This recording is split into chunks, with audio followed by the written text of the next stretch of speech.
Alright, so in this video today I'm going to show you how to use the attribution tool, and I'm going to show you the different ways that it's used.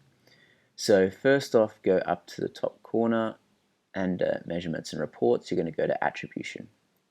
That's going to go through, if you're doing this for the first time, you're going to have to go through the setup process, which is in the blog post, and then any future times it's going to take you to the dashboard here. The other thing to note is that this will only start collecting data from the day that you set it up. So I suggest setting it up as early as possible, even if you don't plan to use it. So the main things that you want to use the attribution tool for is comparing the different types of attribution models.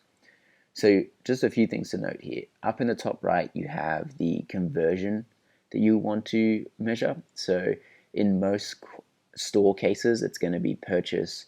You could maybe do add to carts, initiate checkouts. If you are a SaaS-based company, it's probably going to be leads or something like that. The main thing is that you have to set these conversion goals up unless they are the default ones. So these are all default ones, but you can do your custom conversions. The next thing is the date range. So just filter the date range that you want to look at. And the other thing to note is that the attribution tool reports the conversion when it actually happens, whereas the ads manager tool actually reports the conversion or attributes the conversion back to the date when the person last saw the ad. So that's really important because you're going to see discrepancies if you don't understand that that's how the two tools work. You're going to be like, why don't these two things add up? So just keep that in mind. The next section here is the attribution model. So we can quickly run through all of these and I'll tell you what they mean. So this one here, each one has a little description. It also has a advanced settings option, which will give you more control. I usually suggest just leaving the default here. That's usually the best way to analyze your data and keep it consistent. The next thing is the attribution window. So the default Facebook attribution window is 28 days, 28 day click, 1 day impression. So that's kind of like a view. Now you can change this depending on your niche. So I suggest keeping the default as well because it's going to align with your business manager. Google is also going to align to something similar.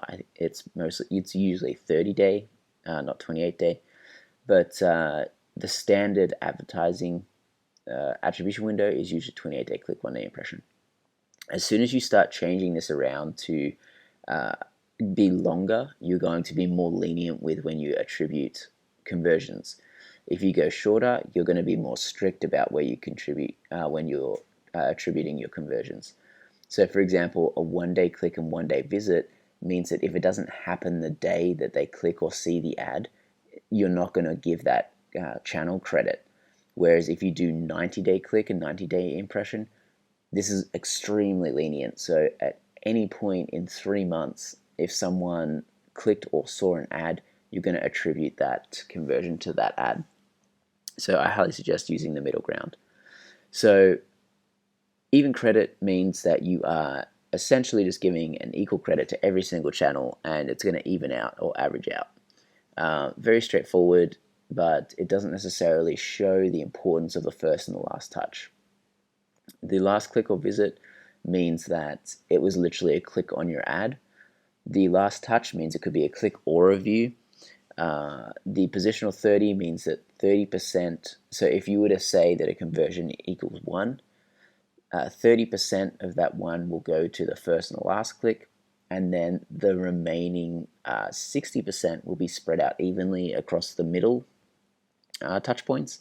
Positional 40 is the same, but with 40%. So 40% goes to the first, 40% goes to the last, and then the remaining 20% goes to the spread out between the middle channels.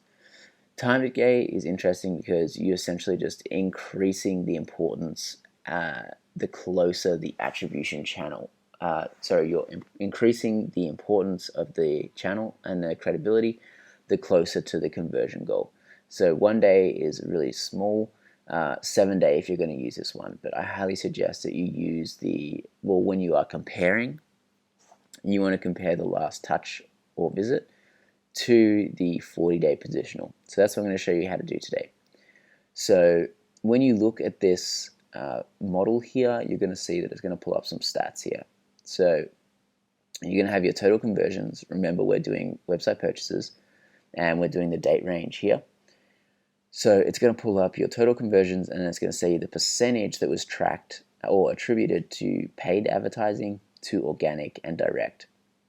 Now they do have little descriptions here that you should read to fully understand these, but paid is by default, it's going to be all of your Facebook ads. You can add in your other ad platforms like Google, Bing. The other social platforms aren't necessarily sharing their data with Facebook attribution tool yet, but at some day hopefully they do, so that you can bring in all of your metrics into one tool and you can do a really good comparison or really good customer journey mapping, and you can see what the cost is directly from the platform as opposed to trying to guess it. Well, not guess, but work it out the hard way. The organic is essentially people coming to you through a search engine, and then the direct is usually directly entering the URL into their browser, or essentially it means untracked. So if the UTM wasn't attached, or Facebook is unable to attribute that traffic to a particular source, they're going to put that into direct. So let's first up take a look at the last click or visit. You can see that 5% is being tracked and attributed to paid, 51% organic, 44% direct. So when you click on that one, you're going to want to come down here and have a look at a few things. So on the top sources, you're going to see your conversions and your visits. So a few things here is it's good to note any huge discrepancies between conversions and visits. So you can see it's really interesting how much paid Facebook traffic there is to conversions. So that would be a red flag. When you're looking at this, it's like pointing out that you're spending a lot of money on Facebook ads but not getting a lot of conversions. And this is a last click model, remember.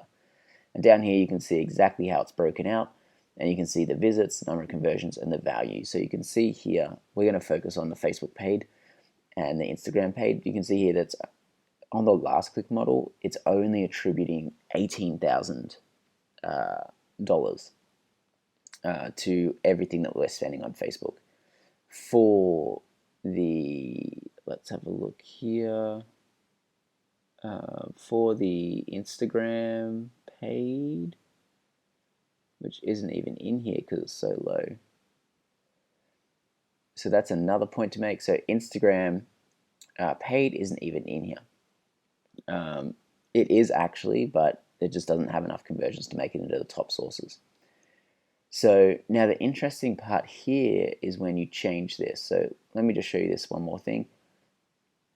$18,000 is getting attributed to your Facebook ads.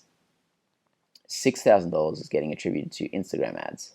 So in total, that's maybe $25,000 out of the 10,000 conversions. That is 200 plus 100. Let's say 300. So 300. So a really small amount of the 10,000. But when you change this over to include the first touch or give credit to the first touch, because the first touch is really important because that's bringing in new customers. That's introducing your brand to new people who end up coming through your brand and then purchasing eventually. You can see that it changes drastically from 5% paid to 14% paid. So you can see that the paid media is driving a lot of first click or first touch or introduction to your brand. So this means that paid is bringing in a lot of new people that are actually converting and haven't discovered your brand before. So you can see how this changes now. Organic is still at the top. Paid Facebook jumps up. So now the discrepancy in the actual traffic to conversion amount isn't as much. Instagram organic jumps up a little bit. Instagram paid jumps up, and YouTube organic jumps up a little bit. So this means that these channels, such as Facebook paid and Instagram paid, even Instagram organic, are driving a lot of new customers. So remember, we had 300 conversions and $30,000. So when you start attributing the first touch or giving the first touch credit, you can see that now the conversions have jumped up to 850 for Facebook and 500 for Instagram. So now, instead of just generating 30,000, actually these channels are really attributing closer to $95,000 in revenue, not 30,000. So this is really important, because if you were to take away the paid ads, if you thought they weren't profitable because you were only looking at the last click, you would possibly be passing up on $100,000 worth of revenue. And that's, probably about a third to 1/4 of the total revenue for this time period. So it's really important to look at the attribution model, because you want to understand the impact that your paid advertising has on introducing new people to your brand, filling that top of the funnel, because all of those new people that get introduced to your brand will then convert, whether they come back at a later date through organic, which most people do because they'll go to your website, they'll have a look around, and then at a later date they'll go back to Google and search for your brand, and then come back to your website to purchase that way. Same with Instagram organic, any of the organic channels really. So it's really important that you look at the first and the last touch, and give both of those credit, because they're really important for growing your brand. If you are only ever looking at your last touch attribution, you're never going to be able to grow your brand, because it's always going to be focusing or telling you to spend more money on your remarketing or your organic, just because they're the last touch point people have. But the only problem is, if you focus on remarketing, or if you just focus on organic only, you're not going to be able to create or not going to be able to scale, because you're not going to be introducing any new customers to your brand. So that's really important to note there. The next section is that you can look at your custom reports. Now this is really important, because this will show you if your campaigns are profitable or not. So when we look at let's go back to the last touch or last click and visit. And again, remember, this is a 5% paid, so it's really missing a lot of attribution to the paid channel. So we're going to have a look at some of our campaigns now. So you want to have the return on ad spend. So here you're going to have your conversions, your conversion value, cost. Now some of these are going to have 0, just because they do not have the spend data. So this would be organic, for example, or direct, or if you haven't connected up your Google Ads account, it will also be 0. All of the ones with spend are the ad platforms that you've integrated with Facebook Attribution. So by default, this is going to be all your Facebook campaigns. So this one here is a remarketing campaign. And so if I was looking at this and I was being like, hey, my remarketing campaign is only at a 1 ROAS, so that's not even really that profitable. This one is a remarketing campaign. This one's remarketing as well. So I would turn this remarketing campaign off if I was looking at ROAS based off this last click. Prospecting. So you can see all of these prospectings are not profitable when you look at the last click attribution. Now, this is going to make you think, oh, I should turn off all of my prospecting campaigns. But the problem is, when you change this back to the 40-day, so when you give credit to that first touch, remember, you get 3 times as much revenue being attributed to ads that are driving new customers. So when you come back here, these same remarketing campaigns and prospecting campaigns are actually at a 2, 6, almost 3, 1.5, 1.3, 1.9. All of these campaigns just jump drastically.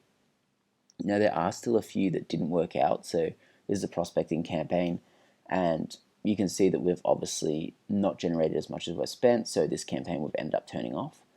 But for example, this contest campaign, which in the dashboard shows no sales, you can see that actually when you attribute people coming in on the first touch, and you give that first touch some credit, you can see that it actually generated $1,000 and we only spent 500.